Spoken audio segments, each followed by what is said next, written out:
Friends, welcome to my channel A to Z Anu make smart.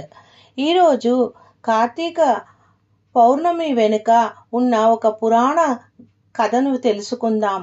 ఇది ప్రాచుర్యంలోనికి రావడానికి ఒక కథ ఉంది. పాండ్యుడనే కుముద్వతి అనే దంపతులు సంతానార్థము శివుణ్ణి ఆరాధించి ప్రత్యక్షం చేసుకున్నారు. వారు చేసిన ఆరాధనలోని చిన్న లోపం వల్ల సరియైన వరము ఇవ్వదలుచుకోలేదట శివుడు. అందుకే అల్పాయుషకుడు అతి మేధావి అయిన కొడుకు కావాలా, పూర్ణాయుషకురాలు విధవైన కుమార్తె కావాలా అని అడిగితే కుమారుణ్ణి కోరుకున్నారు దంపతులు. అతడు వయసు పెరుగుతున్న కొలది వారిలో గుబులు జోరెత్తుతుంది. ఆ సమయంలో శివభక్తి పారాయణురాలైన అలకాపురి రాజకుమార్తెపై వారి దృష్టి పడింది. ఆమె పిలిస్తే శివుడు పలికే అంతటి భక్తి శక్తి కలదని విన్నారు ఆ దంపతులు. ఆ పిల్లను తమ కోడలిగా చేసుకుంటే తమ బిడ్డ పూర్ణాయుషకుడిగా మార్చే బాధ్యత ఆమె చూసుకుంటుందని ఆలోచించి అలాగే చేశారు. వివాహమైన కొన్నాళ్లకే భర్త కోసం యమభటులు వచ్చేసరికి విషయం తెలుసుకుంది ఆ సాధ్వీమణి.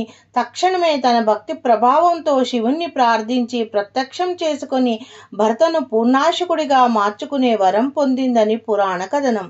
ఇక్కడ ఇంకొక కథ కూడా ఉంది, ప్రాచుర్యం పొందింది. ఈ పౌర్ణమికి త్రిపుర పూర్ణిమ అనేయో మరొక పేరు. తారకాసురుడు ముగ్గురు కుమారులు బ్రహ్మను మెప్పించి ఎక్కడికైనా స్వేచ్ఛగా సంచరించగలిగే 3 వరాలను వరంగా పొందారు. ఎవరి వల్ల మరణం లేకుండా వరం కోరారు. అది సాధ్యం కాదన్నాడు బ్రహ్మ.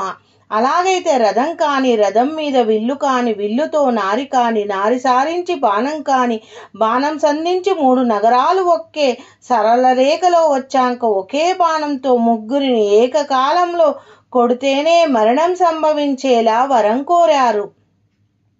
ఇవ్వక తప్పలేదు బ్రహ్మకు. ఆ వరబలంతో పట్టణాలతో సహా సంచారం చేస్తూ లోకాలన్నిటా కల్లోలం సృష్టించారు. వివిధ లోకవాసులకు బ్రహ్మకు మొరపెట్టుకున్నారు. వరం ఇచ్చినందున తాను కాబట్టి ఏమి చేయలేనన్నాడు. విష్ణు దగ్గరికి వెళ్ళమన్నారు. ఉపాయం చెప్పాడు. విష్ణు కూడా తనకు శక్తి లేదని వారిని వెంట పెట్టుకుని శివుని దగ్గరికి వెళ్ళాడు. దేవతలందరూ సహకరిస్తే తాను ఆ పని చేయగలని అన్నాడు శివుడు. ఆ మాటతో భూమి రథం కాని రథం మారింది. మేరు పర్వతం విల్లు కాని విల్లుగా, ఆదిశేషుడు అల్లెతాడు కాని అల్లెతాడుగా, శ్రీ మహావిష్ణు బాణం కాని బాణంగా మారారు. వీరందరూ సమాహార శక్తితో శివుడు త్రిపురాసురులని 3 పట్టణాల యజమానులైన రాక్షసుల్ని సంహరించాడని, అందువలన ఈ పేరు వచ్చిందని పురాణ కథనం. కావున ఈ యొక్క కార్తీక పౌర్ణమిని భక్తి శ్రద్ధలతో పూజించుకోవాలనని మన వేదాలు చెప్తున్నాయి. Thank you for watching my video. Friends, welcome to